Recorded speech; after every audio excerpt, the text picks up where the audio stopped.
Hey everyone, tonight we're diving headfirst into a world of steam, ambition, and some truly questionable ideas. Imagine yourself stepping onto a bustling London street in, say, 1888. The air is thick with the smell of coal smoke, horse manure, and the exciting metallic tang of new machines being forged just around the corner.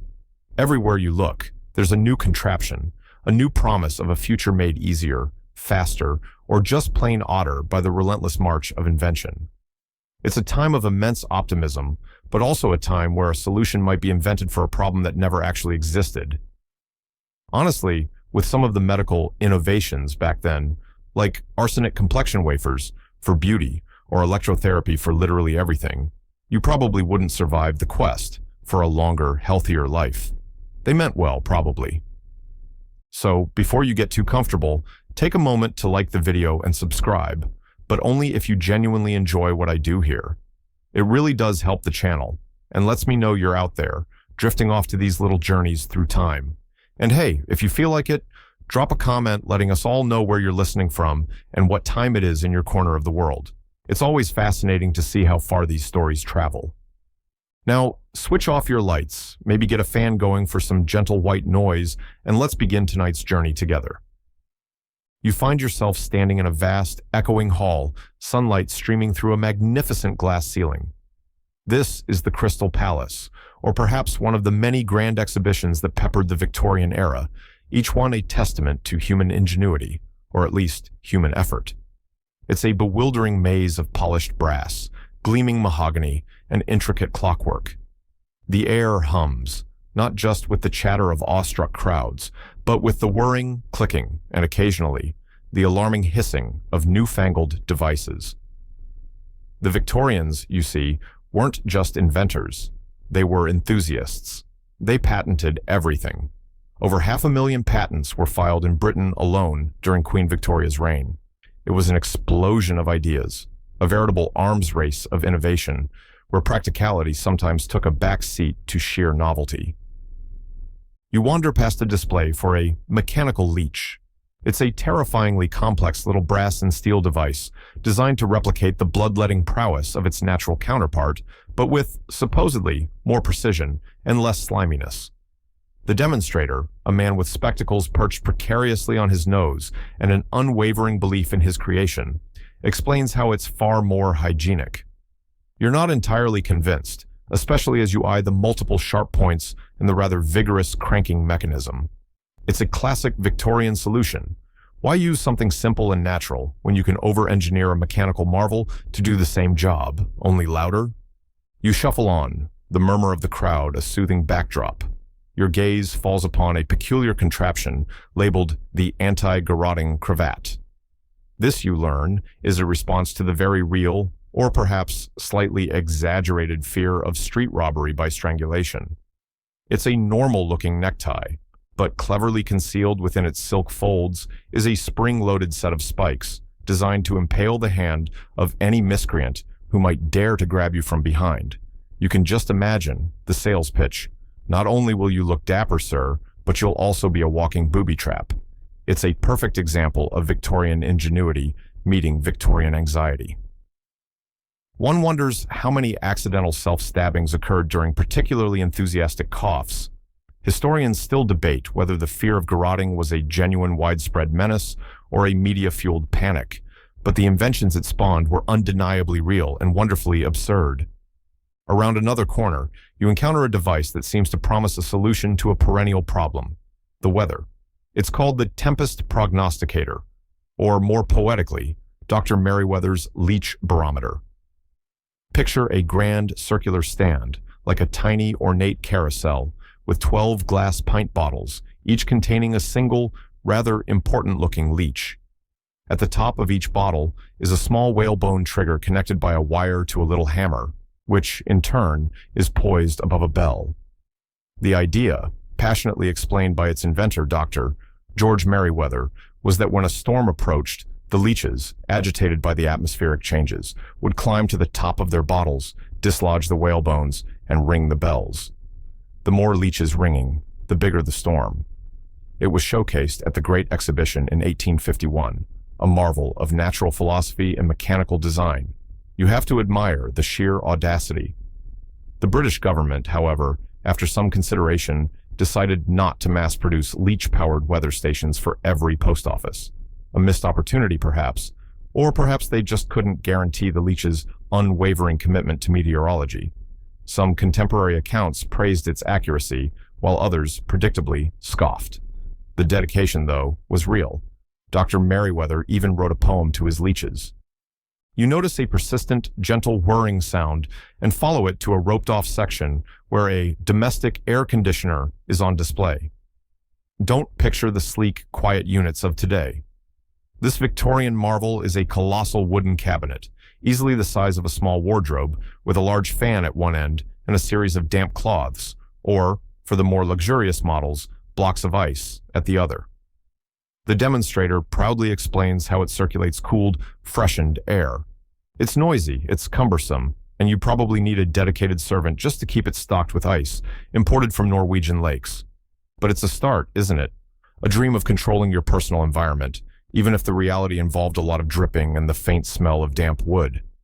The mainstream historical fact here is that the true breakthrough in modern air conditioning wouldn't come until the early 20th century with Willis Carrier, but these early attempts show the Victorian desire to conquer even the discomforts of a stuffy room. They weren't just thinking big, they were thinking cool. As you drift through this wonderland of weird and wonderful, you start to notice a theme. Many of these inventions are solutions looking for problems or incredibly complex answers to simple questions. Take, for instance, the array of automated page turners for books and musical scores. Some involved foot pedals, others intricate systems of levers and weights, all to save you the arduous task of lifting your finger. You can almost hear the inventor's triumphant cry, "Never again shall your musical flow be interrupted by the tyranny of the page." It's charmingly earnest, this belief that any minor inconvenience could be engineered away with enough gears and springs. You can't help but smile. It's this blend of genuine scientific curiosity, entrepreneurial spirit, and a dash of what can only be described as hopeful eccentricity that makes this era so fascinating.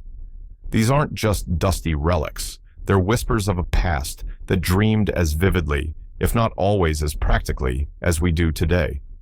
The line between genius and, well, not genius, was often delightfully blurred. You drift away from the domestic air conditioner, the faint smell of damp wood and ozone fading behind you, replaced by a curious clicking and a low, rhythmic thumping. The section you're entering now seems dedicated to the very pulse of the Victorian age, communication and the relentless pursuit of, well, more. More information, more connection, more ways to conquer the tyranny of distance and silence.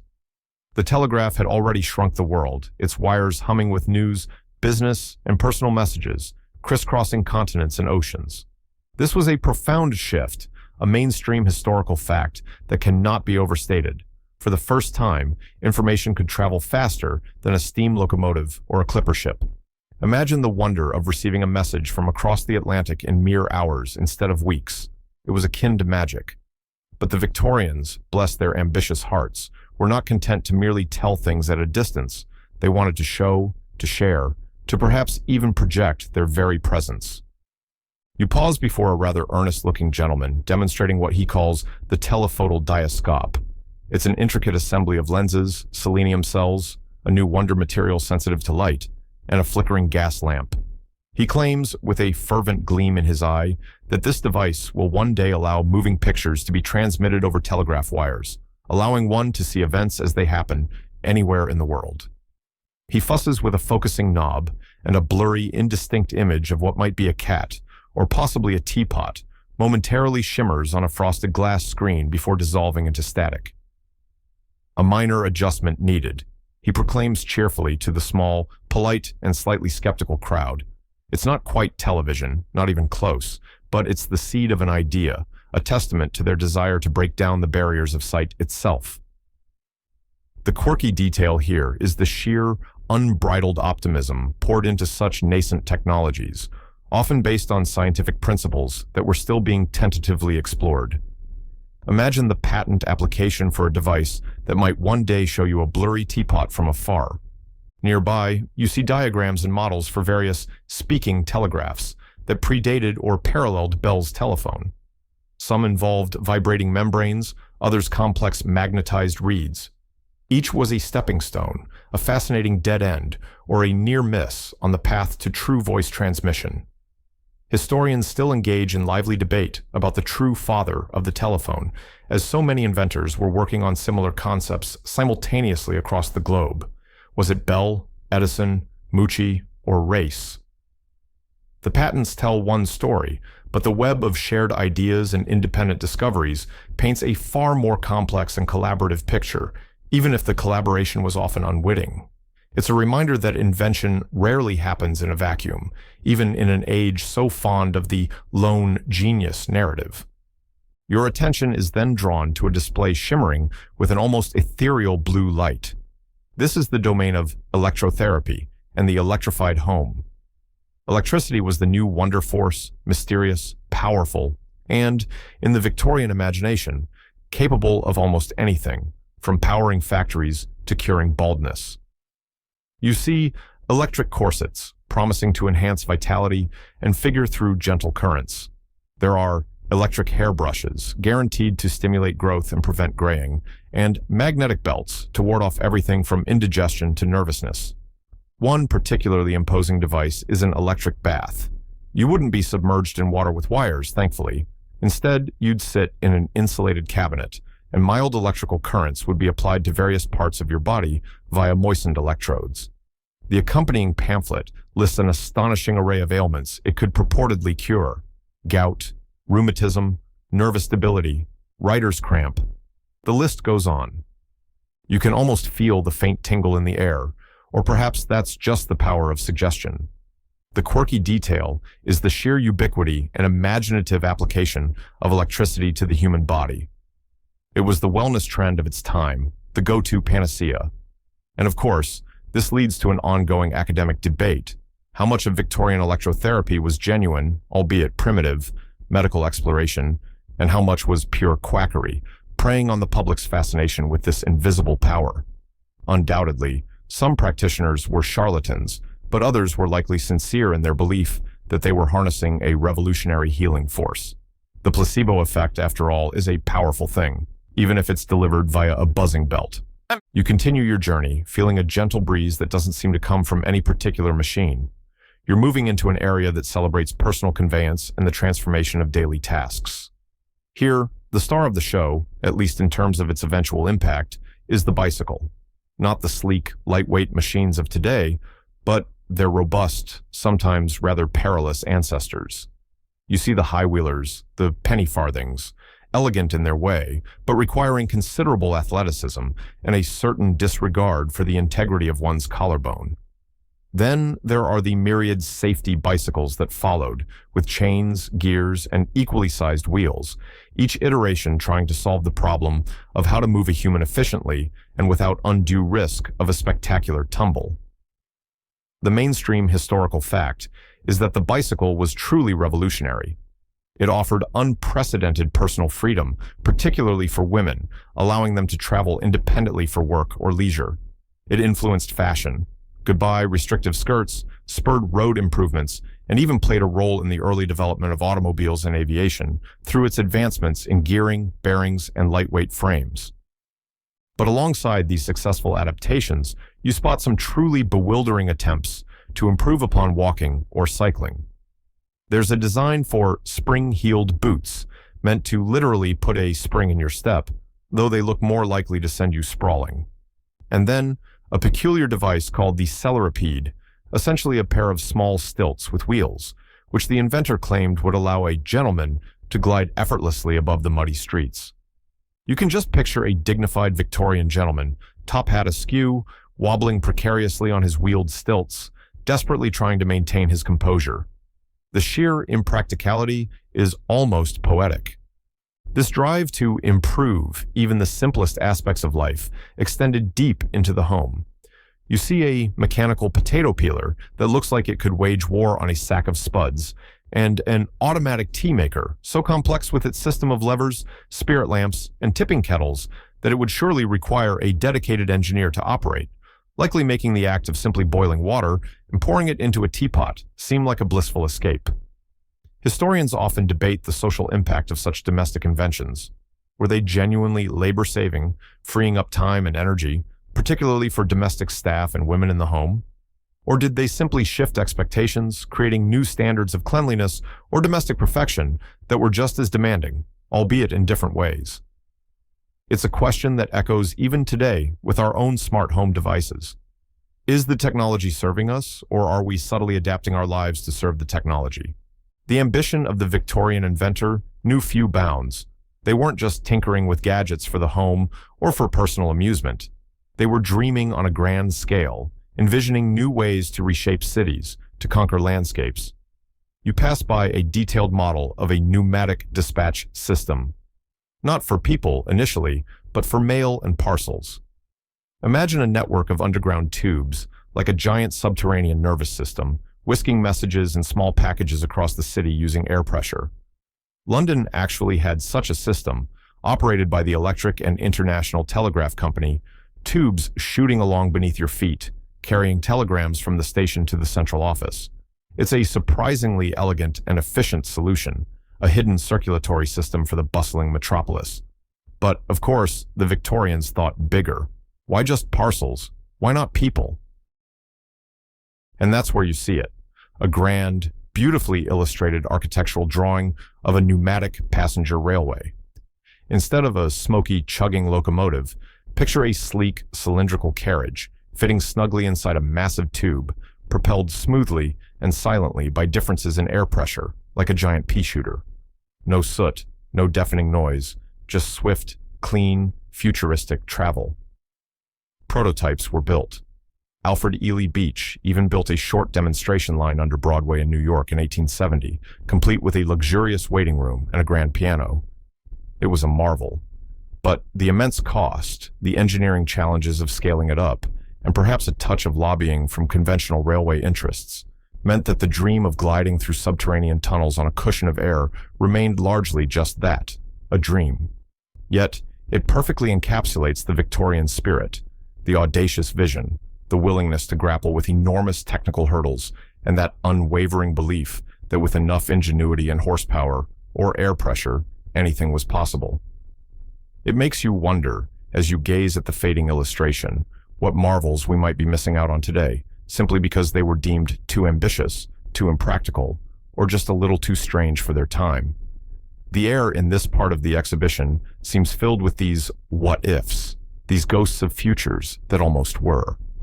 Leaving behind the grand, echoing dreams of pneumatic railways, you find yourself drawn towards a gentler, more whimsical corner of this imaginary exhibition. The air here is lighter, tinged with the faint scent of oiled wood, rosine, and perhaps a hint of the theatrical. This section seems dedicated to the Victorian pursuit of leisure art and those delightful flights of fancy that aim to make life not just efficient, but also more entertaining. The Industrial Revolution, for all its grime and toil, had also begun to carve out something new for a growing middle class, leisure time.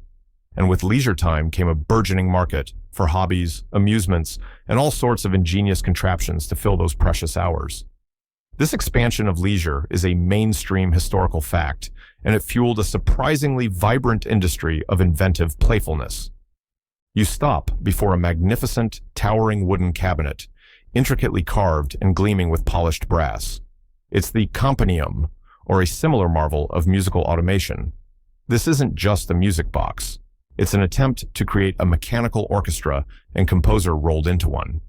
Its innards, partially visible through a glass panel, are a dizzying labyrinth of gears, bellows, pinned barrels, and pipes. The demonstrator, with a flourish, sets it in motion. With a series of clicks and whirs, it begins to play a complex piece of music, full of trills and flourishes, remarkably intricate. Some versions could even supposedly improvise or create variations on themes, using a system of randomizers. It's an astonishing piece of engineering, a testament to the Victorian love of automata. And yet, as you listen, you might notice something missing. For all its technical perfection, there's a certain mechanical quality, a lack of the human touch, the soul, that a live musician might bring. It's a fascinating tension, the desire to automate artistry? Was it a tool for composers or an attempt to replace them? Nearby, you encounter a collection of magic lanterns and zoetropes. These aren't new inventions to the Victorian era, their origins stretching back further, but they were refined and popularized to an incredible degree. Magic lanterns, the precursors to slide projectors, could throw beautiful, hand-painted images onto a screen, telling stories, illustrating lectures, or creating spooky phantasmagoria for a thrilled audience. Zoetropes, with their spinning drums and slits, created the illusion of motion from a series of still images, a horse galloping, a dancer twirling. The quirky detail here is the sheer artistry and ingenuity that went into the slides and the animations. Before cinema, this was moving pictures, a magical spectacle that captivated imaginations. You can almost feel the hush of a darkened Victorian parlor, the flickering lamplight, the collective gasp as a ghostly figure appeared on the wall. They were masters of simple, yet profound illusion. You then move towards an area that seems to address the anxieties that inevitably accompany progress. For all their optimism, the Victorians were also keenly aware of the new dangers their burgeoning cities and industries presented. You see elaborate designs for fire escapes, not the sturdy metal staircases you might picture today, but often more inventive solutions. There are coiled rope ladders designed to be deployed from upper-story windows, automatic lowering devices that look rather like something you'd use to hoist pianos, and even, in one particularly ambitious drawing, a sort of personal parachute system. One quirky and rather terrifying-looking invention you encounter is an early smoke helmet for firefighters. Imagine a heavy leather hood with a long trailing air pipe that was supposed to be connected to a bellows operated by someone outside the burning building. It has goggle-like eye holes and looks more like something a deep-sea diver from a Jules Verne novel would wear, or perhaps a creature from a nightmare. It's a stark reminder of the bravery of those who fought fires in an era of highly flammable buildings and rudimentary safety gear. The dedication to solving the problem is admirable, even if the solutions sometimes appear, with the benefit of hindsight, to be almost as dangerous as the problem itself. Further on, you find a display of hygienic innovations. Amidst carbolic soap dispensers and improved plumbing diagrams, you notice a peculiar device advertised as a lung tester, or Sperometer. It's a polished brass instrument with a mouthpiece and a dial, designed to measure one's lung capacity. While seemingly a sensible medical device, these often found their way into parlors and amusement arcades, where gentlemen could compete to see who had the most vital force. It became a curious blend of health consciousness and competitive machismo. You can just imagine the satisfied grunts and boasts over who could push the needle furthest. As you meander through these final exhibits, a thought begins to crystallize. The Victorian era wasn't just about successful inventions that changed the world. It was equally about the process, the experimentation, the glorious failures, and the wonderfully strange detours. For every steam engine that powered a revolution, there were countless spring-heeled boots that gathered dust. For every telegraph wire that connected nations, there was a leech barometer that failed to predict a crucial downpour. This brings us to a perennial academic debate. What truly drives innovation, and why do some inventions thrive, while others, equally ingenious in their own way, fade into obscurity? Was it purely market forces and the profit motive? The Victorians were certainly astute capitalists. Or was it the drive of individual genius, the lone inventor toiling away in a cluttered workshop? Perhaps it was societal need, the pressing problems of a rapidly changing world demanding solutions. More likely, it was a complex interplay of all these factors, seasoned with a healthy dose of luck, timing, and that indefinable spark of cultural readiness. The specific context of the Victorian era, its colonial reach bringing new materials and ideas, its industrial might providing the means of production, its class structure creating both demand and a workforce, and its peculiar blend of moral earnestness and theatrical showmanship, undoubtedly shaped the kinds of inventions that emerged and either flourished or foundered.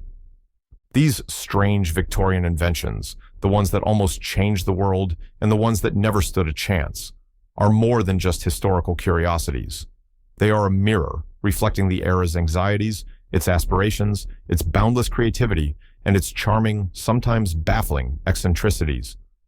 They remind you that progress is not a straight line, but a meandering path filled with trial and error, with bold leaps and quiet stumbles. As you feel the imaginary hum of this great exhibition begin to fade, you carry with you a sense of wonder at their relentless, optimistic, and often wonderfully weird quest to engineer a better, or at least a more interesting, tomorrow. The spirit of invention, it seems, thrives on a bit of daring and a willingness to ask, what if? Even if the answer is sometimes a mechanical leech or an anti-garroting cravat. And so, the grand exhibition of Victorian ingenuity begins to dim around you, the bright lights of invention softening now to a gentle, hazy glow. Allow the intricate details of brass and mahogany, the whirring gears and optimistic pronouncements, to recede quietly into the background of your mind, like distant echoes from a fascinating but now completed journey.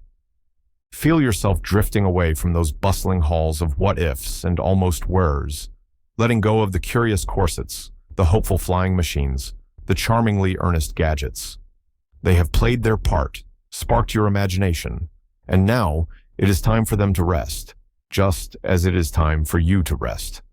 Imagine the sounds of that era fading too, the clatter of machinery, the excited chatter of the crowds, the earnest explanations of inventors, all of it becoming softer and softer, until only a gentle, peaceful quiet remains. A quiet that enfolds you like a warm, comforting blanket. You can feel a sense of calm washing over you, a gentle tide pulling you further and further away from the complexities of the day, further away from the need to analyze or understand, and deeper into a state of simple, easy presence. Let your breath be your anchor now, a soft, rhythmic wave, inhaling peace, exhaling any lingering thoughts or tensions. Each breath is a gentle invitation to relax more deeply, to let go more completely. Feel the support beneath you, holding you, allowing every muscle to soften, to release, to become heavy and wonderfully still. There is nothing more to see here, nothing more to do, only this soothing descent into peaceful slumber. The stories have been told. The journey for tonight is complete. You are safe, you are comfortable, and you are ready for a deep, restorative sleep. Allow the last vestiges of these historical dreams to dissolve into the quiet darkness, like mist in the gentle morning light, fading, gone. Good night.